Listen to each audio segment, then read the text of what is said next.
And just like that, Notre Dame's 2025 football season is over. The College Football Playoff Committee snubbed the Irish from the playoffs, and the team responded by opting out of the bowl game. We're going to try to sort through it all coming up on Locked On Irish.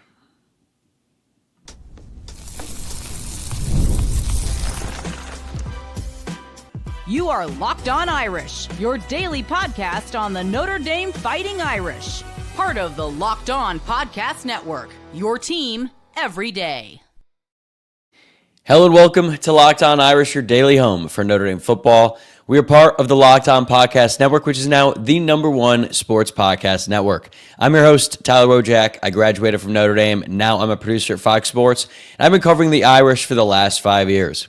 Today is Sunday, December 7th, and thank you to everyone who is tuning in live with me tonight as we react in real time to the CFP committee's decision to snub Notre Dame from the college football playoff. And if you're tuning in on Monday, thank you for making Locked On Irish your first watch or listen of the day. Today's episode is brought to you by Gametime. Download the Gametime app, create an account, and use code LOCKEDONCollege for $20 off your first purchase.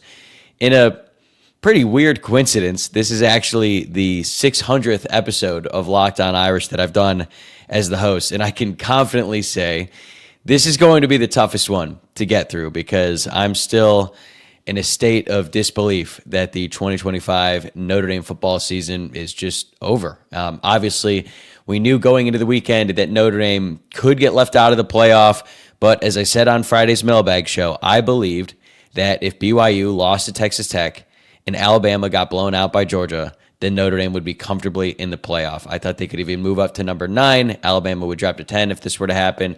And on Saturday, I was feeling good. Like, that's exactly what ended up happening. And yet, the committee still pulled the rug out from underneath the Irish at the last possible second. So here we are.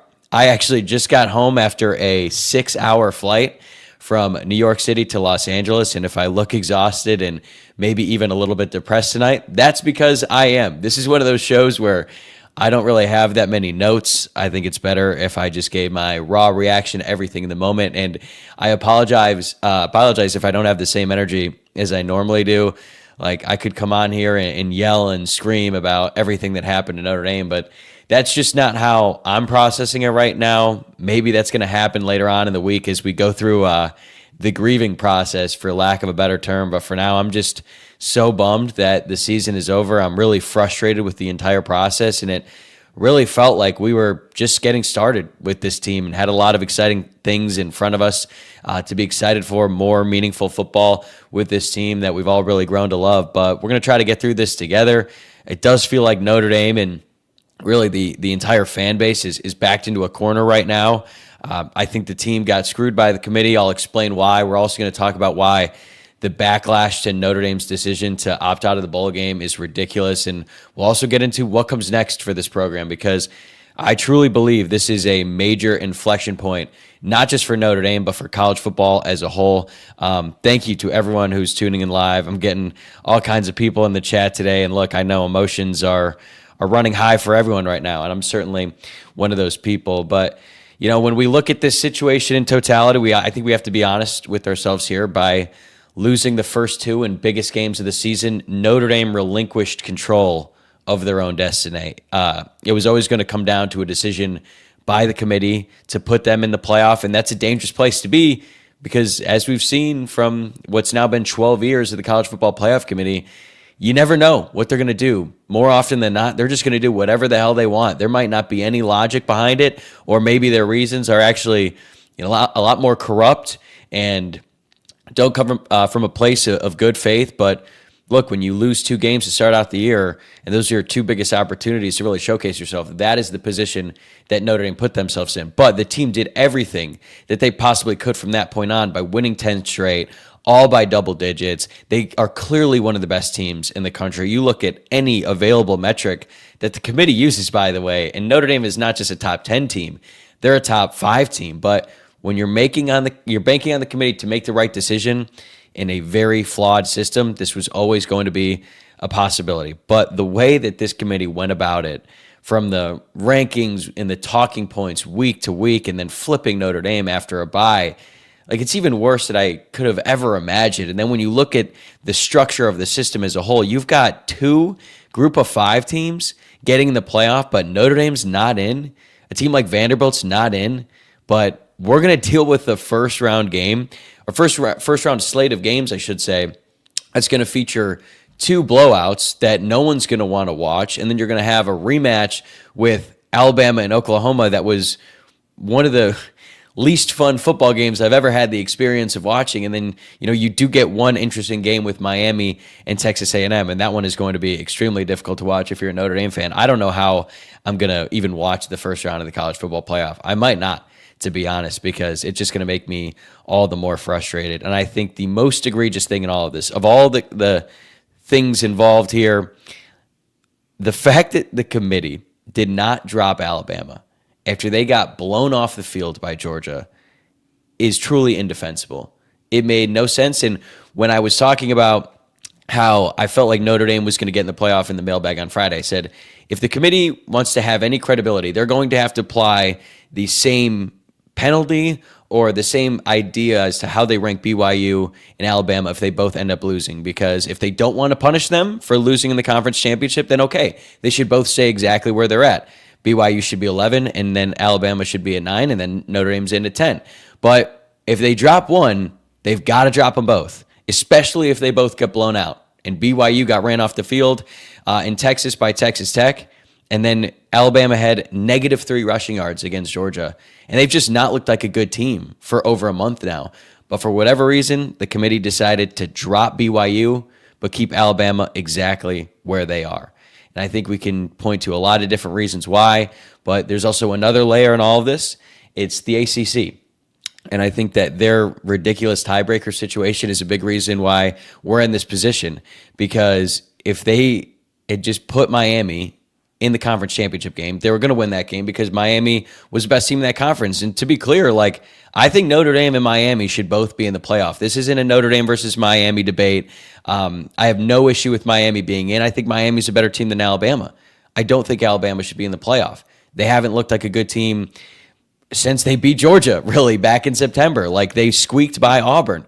They lost at home against Oklahoma. They got destroyed by Georgia. So it's ironic that a few years ago, when the committee decided to put Alabama in instead of Florida State in the 4-team playoff after Florida State had just finished an undefeated regular season, they won the conference championship, but they put in Alabama, who had one loss, and the thinking was, well, they were putting in the best team at that point in time. And Alabama had been playing better because Florida State lost their starting quarterback. So why is it that the same logic is not applied now? Because there is not one rational person who could watch that SEC championship game on Saturday night and say Alabama looks like a playoff team. They haven't looked like a playoff team in weeks. But we knew that this could happen on Tuesday night when the committee decided to move Alabama up for no reason. They said it was because they were impressed by their win over Auburn, but then Juracek, the CFP committee chairman, started to dive into some of the details there, and you're like, wait a second, that doesn't make any sense. Just the fact that they went up 17-0, that is what impressed you enough.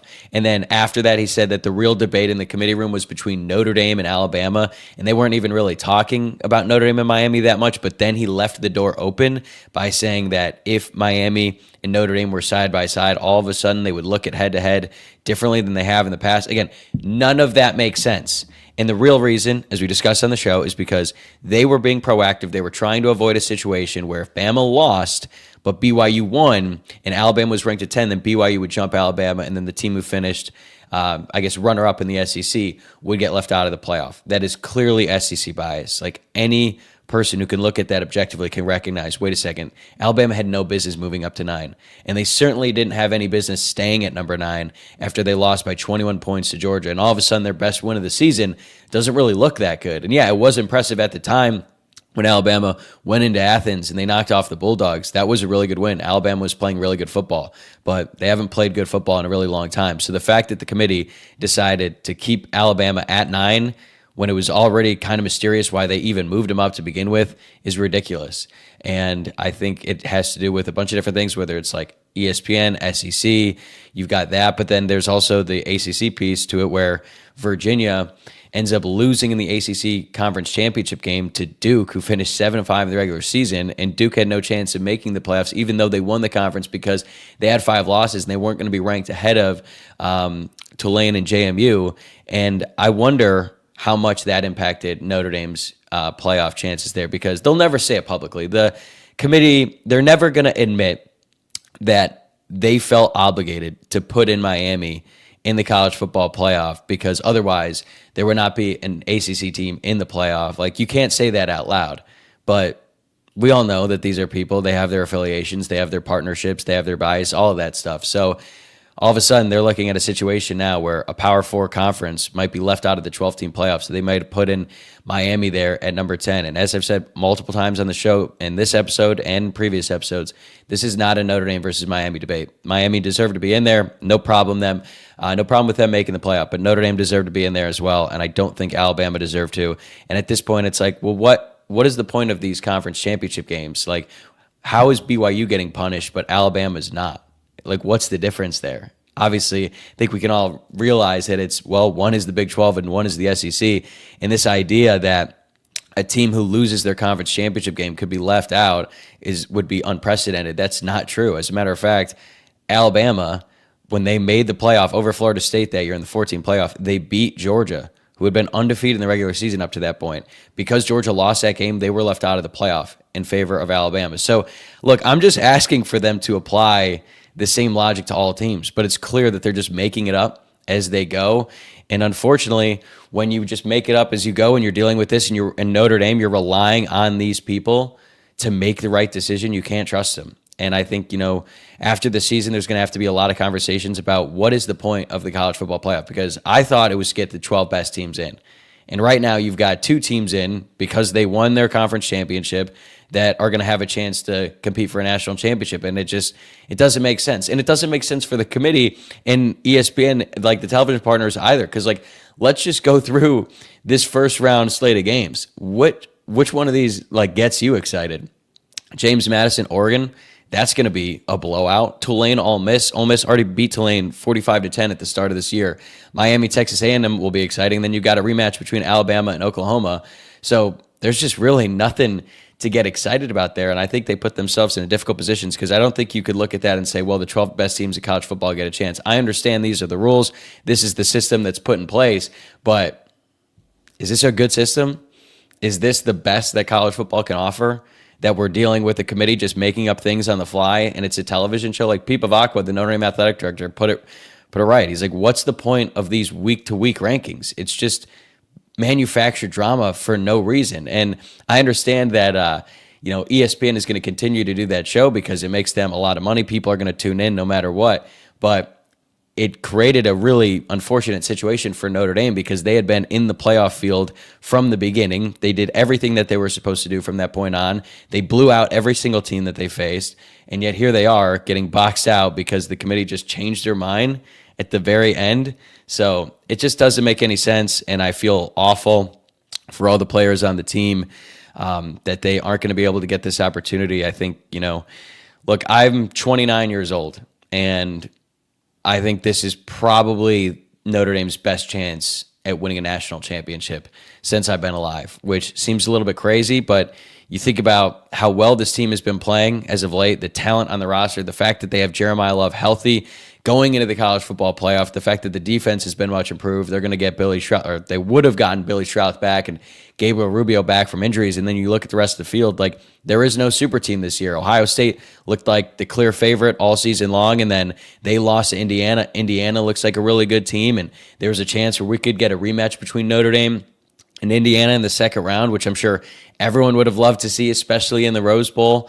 But unfortunately, we're not going to get that opportunity. And it's really unfortunate, because look, it's really hard to win a national championship. Teams like this, opportunities like this don't come around often. And as I said from the beginning, Notre Dame put themselves in a position by losing their first 2 games. It's not all the committee's fault. Notre Dame is responsible for this as well. But from that point on, they did everything in their power to prove that they're a top team. They proved it. The committee recognized that for over a month, and then they decided to change their mind at the last possible second for reasons unknown. I know what Hunter Yurachek said when he was asked by Reese Davis. I was really frustrated that Reese Davis did not ask him specifically about Notre Dame and Miami because everything was all about Notre Dame and Miami. But when Yurachek is saying all last week the debate is between Notre Dame and Alabama, and then for Alabama to go out there, get throttled, and now all of a sudden there's an even bigger gap between them and Notre Dame, none of it makes sense to me. But look, the committee made their decision, and you know what? Notre Dame made theirs. The Irish are opting out of a bowl game, and it's already sparked a loud reaction across college football. So coming up next, I'm going to explain why I support the move, even though I wish we could see this team play just one more time. Stay with us. Today's episode is brought to you by Gametime. The World Cup is coming back to North America for the first time since 1994, and with 48 teams for the first time ever, it's going to be massive. But let's be honest, getting tickets is usually the hardest part. That's why the Gametime app is clutch, finally giving fans a real advantage when it comes to snagging seats. With Gametime, you can track price drops in real time, get alerts when great seats open, and buy tickets the moment they hit the app. It puts the power back in your hands. It makes going to the World Cup realistic instead of impossible. You pull up the app, and the layout makes it so simple to scroll through matchups and compare seat views. Pick a game, tap a section, and have your tickets locked in within minutes. No confusion, no hunting for fine print. Prices include fees up front, which I love. No last-second surprises at checkout. Take the guesswork out of buying World Cup tickets in every match, concert, or event with Gametime. Download the Gametime app, create an account, and use code LOCKEDONCollege for $20 off your first purchase. Terms apply. Again, download the app, make an account, and use code LOCKEDONCollege for $20 off. Swipe, tap, ticket, go, Gametime.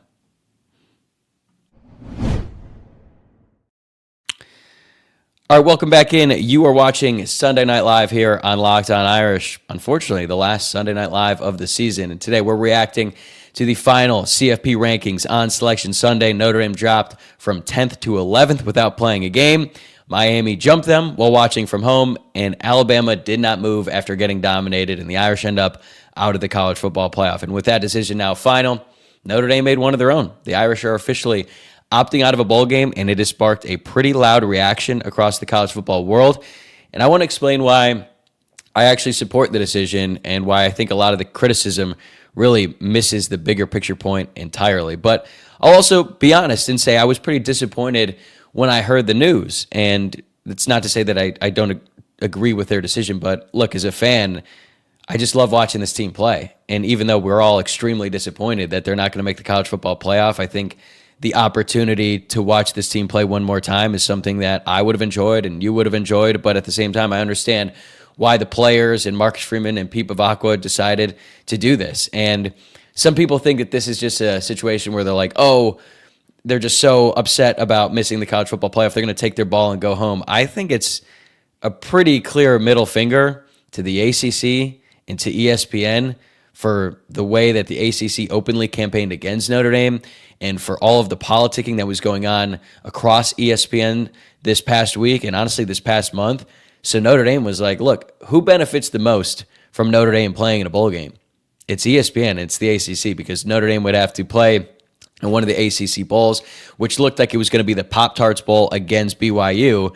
And I think that would have been a fun matchup. You know, I mean, BYU I don't think is that great. They're a physical team, and, you know, I think they got exposed against Texas Tech in both games that they played against them this season. But it's not about BYU, and it's really just about the Cold War that's been kind of brewing between Notre Dame and the ACC that has reached a fever pitch, and now Notre Dame is like, you know what?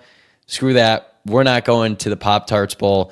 We're going to just put all of our attention on building towards next season, because next season, man, it's going to be like a revenge tour for this team and this program. And yeah, the schedule is very weak. They should honestly go undefeated. I mean, we're talking about this December 7th. So much is going to happen between now and the start of next season when Notre Dame faces Wisconsin in Lambeau Field. But the way in which the ACC, its members, the commissioner, the way that they have gone about campaigning against Notre Dame and with Miami and all that really did not sit well with people in the Notre Dame administration, the athletic department, and the people on that staff and in that locker room. And they probably looked at this and thought, okay, we go play in the Pop-Tarts Bowl. Yeah, we're going to bring in millions of viewers for ESPN, the same network who has basically gone completely out of their way to speak negatively about them for weeks at a time. Like, what's the real benefit? And I understand that Notre Dame is not going to have bowl practices, but I think that the importance of those bowl practices are so overblown, especially now when so many top guys opt out of bowl games if it's not the college football playoff. So sure, would young guys have benefited from getting extra reps? Sure. Could guys who maybe haven't started this year or haven't seen significant playing time see more action in a bowl game, and could that help them for next year? Yeah, but it's also extremely difficult to get a team motivated to go back out there and lock in and focus when they feel like they should be in the college football playoff competing for a national title, and they should. They absolutely deserve that opportunity, and it was taken from them. So look, it wasn't just Marcus Freeman making this decision. It was not just Pete Bavacqua making this decision. It was a group decision. The players, the captains, Freeman and Bavacqua all came together and they decided that they did not want to play in the bowl game. And even though I'm disappointed that I won't get to watch this team play, I totally understand it from their point of view. And you know what? It's a pretty petty sport sometimes. This is a petty move by Notre Dame to do this to the ACC, to do this to ESPN. But this is sort of the nature of the sport. And I've seen a lot of backlash ever since that had happened. And, you know, it's a lot of people who already don't like Notre Dame who are just chiming in. They're piling on. And if you're a Notre Dame hater, and I'm looking at the live stream right now, certainly the most live viewers we have ever had on Sunday Night Live. So thank you to everyone who's tuning in, Notre Dame and Notre Dame haters alike. Your engagement helps, so I appreciate it. But it's a good day to be a Notre Dame hater, and they're letting their voices be heard on social media. And the decision to opt out of the bowl game just provided more fuel to the fire for them. But they're just trying to take advantage of this opportunity. They're trying to seize the moment. But in reality, this isn't about BYU. This is about the fact that Notre Dame feels like they got screwed by ESPN in the college football playoff, and they're just not going to give them the opportunity of making money off their bowl game. And I have seen some of the the criticisms, and they're like, well, why would Notre Dame turn down an opportunity where they would have this like big national platform? It's like, what do you mean big national platform? Who does that benefit? If there's a big national platform, does like Notre Dame playing in the Pop-Tarts Bowl really help them? Are recruits going to be like, wow, Notre Dame looked really good in the Pop-Tarts Bowl, now all of a sudden we consider going there? No, it literally only helps ESPN.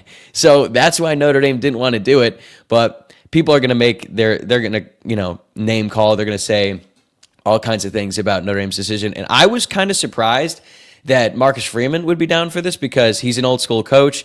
I remember when he was, talking about the Sun Bowl, and he didn't really like players opting out of the game because he felt like he wanted everyone to complete the season. And, if you're part of the team from the beginning, you should be there at the end. So for him to sort of change his tune and just be like, you know what, the whole team is not going to participate in the bowl game, I think shows you how frustrated he is. And Marcus had to speak to the team. They were all there watching the college football selection show together in the auditorium in the Goog, and they all expected to be in. It was just a matter of, are they going to be the 9 seed and travel to Norman, or are they going to be the 10 seed and most likely have a rematch against Texas A&M this time in Kyle Field? But they saw live that they weren't going to be on it together, and Marcus Freeman had to address the team and basically tell them, like, hey, he didn't have a reason for it. And they just had to deal with it. And I'm sure that the whole team is shell-shocked and everything like that. So, look, it might have been an emotional decision, but overall, I think it's the right one. I think the value of these extra practices is a little bit overblown. And especially when the team is just devastated like this, I don't know how much they would have gotten out of it. So now they're going to have to shift their focus to 2026. And it's a very big year for Notre Dame. It was always going to be a big year, whether Notre Dame made the playoff or not this season.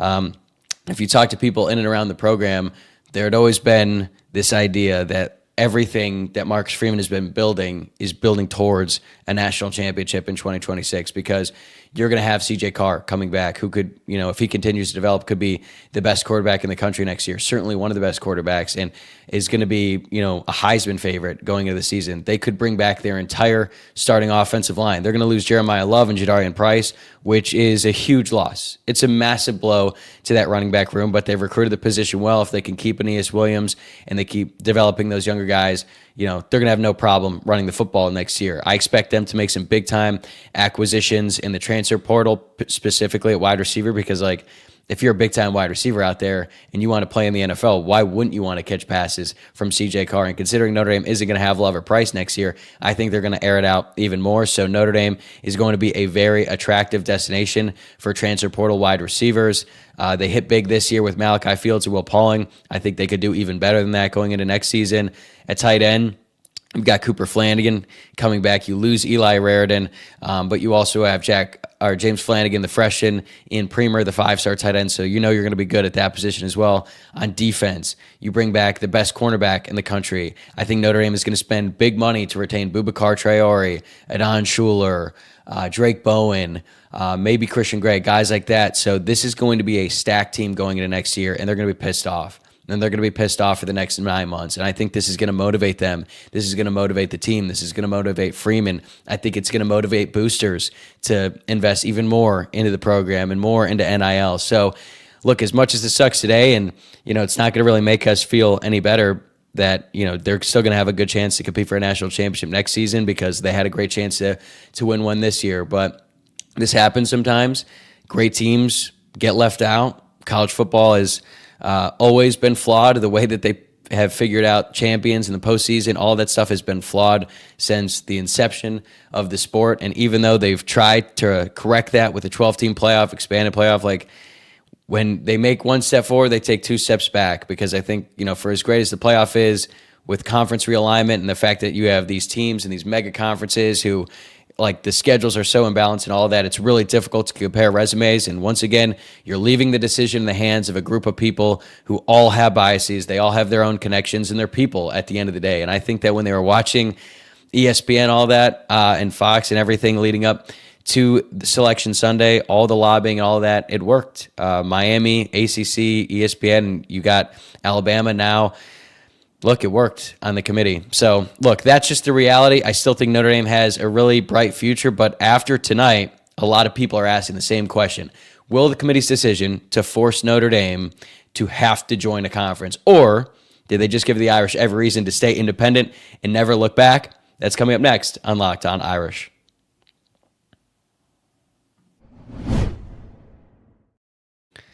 Today's episode is brought to you by Omaha Steaks. The holidays always feel a little easier when you already know the perfect gift, and Omaha Steaks makes it almost too simple. Whether you're treating yourself this season or sending something memorable to family and friends, Omaha Steaks delivers handcrafted perfection right to their door.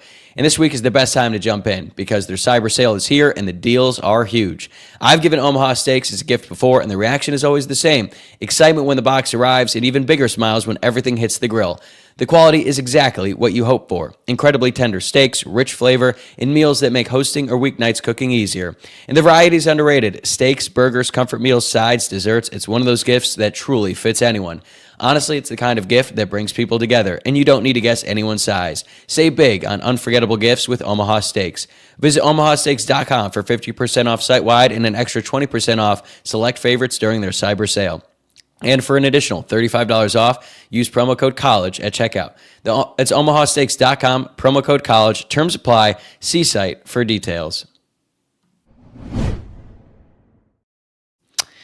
All right, welcome back in. This is Sunday Night Live on Locked On Irish, the last Sunday Night Live show of the year. It's been a lot of fun doing these, but this one has not been a whole lot of fun. We have talked about Notre Dame getting pushed out of the college football playoff. We've gone through their decision to opt out of the bowl game and why I support it. Now it's time to look ahead to the future, because the question I keep seeing tonight is whether a decision like this, getting snubbed and then opting out, is going to force Notre Dame to finally join a conference. I don't think that's the case at all. In fact, I think this probably makes Notre Dame want to stay independent more than ever before. And that's actually what Pete Pavakwa said to Ross Dellinger of Yahoo Sports. Dellinger got the exclusive interview with the athletic director right after the decision was announced, and Pete had some strong words. He said, quote, "We love being independent in football. It's part of our DNA. We have zero intention of changing that. It's part of who Notre Dame is, and quite frankly, this further cements our independence. We are out there fighting for ourselves. That's something we accept," end quote. And he's right. I don't really understand why some people say that this is going to be the move for Notre Dame to join, because it's like, okay, theoretically, if they're going to join, they would join the ACC, right? What has the ACC done to show you that it's worth it for Notre Dame to join that conference. They just completely botched their tiebreaker situation. The ACC is a conference champion who is not even playing in the college football playoff. Their best team didn't even play in the conference championship, despite the fact that they had the same amount of losses. And yet, that's the answer here for Notre Dame, is to join them. That doesn't make any sense. When people say that, it just comes from a place of bitterness and resentment about Notre Dame, because if you really think about it logically, it does not make any sense for Notre Dame to join a conference at this point, because it's not going to help them. BYU, for example, they were independent. They joined a conference. They got punished for playing in that conference championship game. If all things were created equal for all the different conferences, then yeah, maybe it would be beneficial, but it's not. These conferences just kind of make things up on the go. The conference realignment and everything that's happening there, do you really want to be beholden to another conference? Like, Notre Dame is in a great position because they can call a lot of their own shots. Does it hurt them sometimes? Yeah, I'm guessing. And if you read the tea leaves in Ross Dellinger's article, he kind of subtly hints that there are some people within the committee who think Notre Dame should join a conference. I don't know how much that actually factored in the decision to not put Notre Dame in, but unfortunately for Notre Dame, sometimes this is the price of being independent, because if Notre Dame was in a conference, they could have potentially played in a conference championship, as long as, depending on what conference they join, like if the tiebreaker situation, all that would have worked out, Notre Dame could have played their way in. That's true. But they could also put themselves in a situation where they don't have any control, like what happened with Miami. It's absolutely ridiculous that Miami was not playing in the conference championship. There were 5 teams, I believe, who were tied for second in the ACC with 2 losses in the conference, and then their tiebreaker came down to like opponent win percentage. If they had just done it like the American, and it would have just gone to the highest ranked CFP teams, it would have been Miami and Virginia. Miami would have probably won that game. They'd be in the college football playoff, as would Notre Dame. But that's not the case. And instead, we have 2 group of 5 teams who have absolutely no shot of winning a first-round game, let alone a national championship. So with everything that's going on, I think Notre Dame is going to look around and say, you know what?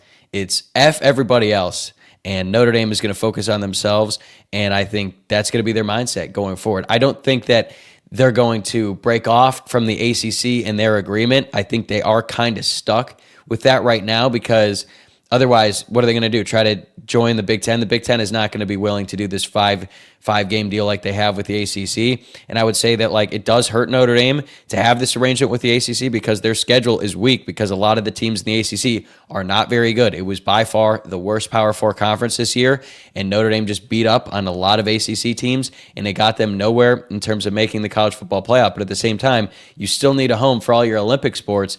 And I think in Notre Dame's case, the only way they're going to be able to stay independent in football and then still have a home for all those sports is by continuing this partnership with the ACC. Do I love it? No. Do I wish Notre Dame could just tell the ACC to kick rocks, move on, and do their own thing and be a true independent? Yes. But that is not the reality we live in. But I do think that Notre Dame is going to really hunker down, and it's going to be an us versus everyone else mentality for a long time, because the ACC and all their efforts to campaign against Notre Dame were not well received at Notre Dame. And then you got ESPN, who, by the way, owns the ACC network. And Notre Dame is a big reason why the ACC network even got off the ground, because it didn't really have a chance. It almost folded at one point, but because of Notre Dame's arrangement with them, they were able to get it off the ground, and it's a big reason why they were able to make all this money. So even though Notre Dame is not a full-time member of the ACC, they still do a lot for that conference, and they did Notre Dame no favors in the past month leading up to the college football playoff. So that's where things stand. I don't think that Notre Dame is going to be in a hurry to join any of these conferences, to join the teams that have openly been campaigning against them anytime soon. And you know what? I love that. And yeah, is there sometimes a price to being an independent? Yeah, they couldn't have played in the conference championship this weekend and potentially earn a right to play for the college football playoff. But Notre Dame is willing to live with that. And as long as they're willing to live with that, and it doesn't consistently impact them, or if it doesn't consistently prevent them from making the college football playoff, they're going to remain independent. Now, I would almost guarantee that we're going to see some big changes to the college football playoff after this year. Pete Bavacqua said on Pat McAfee earlier in the week that he expects it to expand to 16 teams, that pretty much everyone is in favor of that except one conference in particular, and I think you know who that is. But with this happening and the fact that Vanderbilt, a 10-2 team in the SEC, is also going to be left out, this is all going to lead to expansion. Do I think expansion is going to fix everything? Nope. Because then I think we're just going to have the same conversations about the team ranked 17th and the team ranked 18th and the team ranked 19th. You're going to have 8-4 teams claiming they deserve a spot in the college football playoff, which I do not agree with. But in the case of Notre Dame, if you're going to be an independent, now we know this going forward, if you lose 2 games, you have no idea what's going to happen. You relinquish all control. You basically get one mulligan. And honestly, I think you could apply that to pretty much every team, independent or not, because Vanderbilt lost 2 games. They're in the SEC. They're out. Alabama lost 2 games in the regular season. They're in. Oklahoma lost 2 games in the regular season. They're in. So it's possible for Notre Dame to go 10-2 and make the college football playoff as an independent, but they can't bank on that. They have to try to go 11-1 or undefeated every single year, so long as we have this current format or the 16-team format, which I believe is going to be like 5 automatic qualifiers and 11 at-large bids. But unfortunately for Notre Dame, they came up short in 2025, and this is going to go down as one of the worst days in recent Notre Dame football history. It's just devastating, man. The fact that this team has been playing this well, they put themselves in a position to be in the playoff. They've been firmly in the playoff field for weeks after weeks, and then at the very last second, the committee decides to flip it, where they flipping it because they felt like they needed to give the ACC team a representative or give the ACC conference a representative? Maybe. Did they feel like they had to keep Alabama in there at number 9 and not penalize them for losing the SEC championship because then that could take away from the SEC championship? I don't know. I don't really know why the committee decided to do this, because if the goal was to put the 12 best teams in the college football playoff, they failed. And they've got a couple teams in there due to the system that have no chance.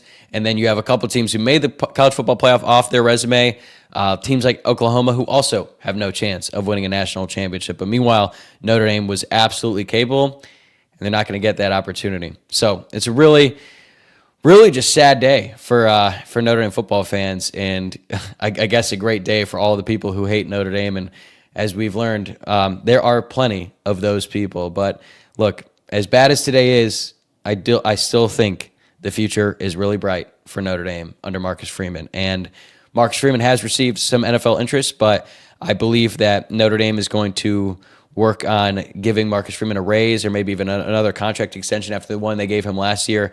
I think we're going to hear more about that in the near future. So that's a positive, and I think that Notre Dame is going to take all of this frustration and anger and resentment about being left out, and they're going to apply it all to building an absolute dominant team in 2026. The schedule is favorable.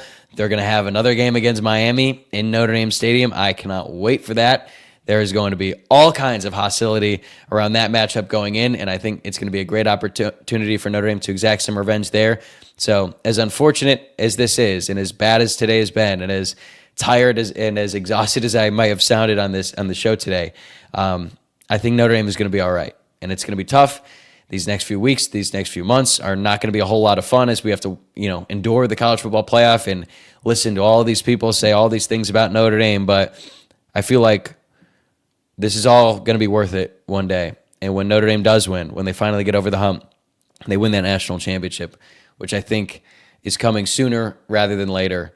It's just going to make it all the more sweeter that we had to deal with this, and then Notre Dame came out on the other end of it. So that is one way to leave on a positive note, because that is going to do it for this edition of Sunday Night Live. As always, thank you to everyone who tuned in live tonight. I was looking at the numbers during this live show. I couldn't even get into the chat because there's over 2,000 comments already in a 38-minute show. So, yeah, man, it was something. Thank you to everyone who tuned in live tonight. And also, if you're tuning in on Monday, thank you for making this your first watch or listen of the day. Hopefully, this was therapeutic for you. And if it was, make sure to subscribe on YouTube, follow the show on your favorite podcast platform, like the video, rate and review the podcast, all that good stuff. It genuinely helps the show and helps more Notre Dame fans find it. I'm going to be back tomorrow, I'm going to be back on Tuesday with Luke Smith. We're going to talk more about the College Football Playoff Committee's decision and sort of where Notre Dame goes from there. And we're officially in off-season mode now. And if the past has been any indication, that means a lot of news is coming. We're going to have transfer portal movement, coaching carousel news, and a lot more over these next few weeks. So even though the season is over, we still have a lot more great stuff coming for you on this show. I'll see you again Tuesday. Thank you again for being here. Take care. And as always, go Irish.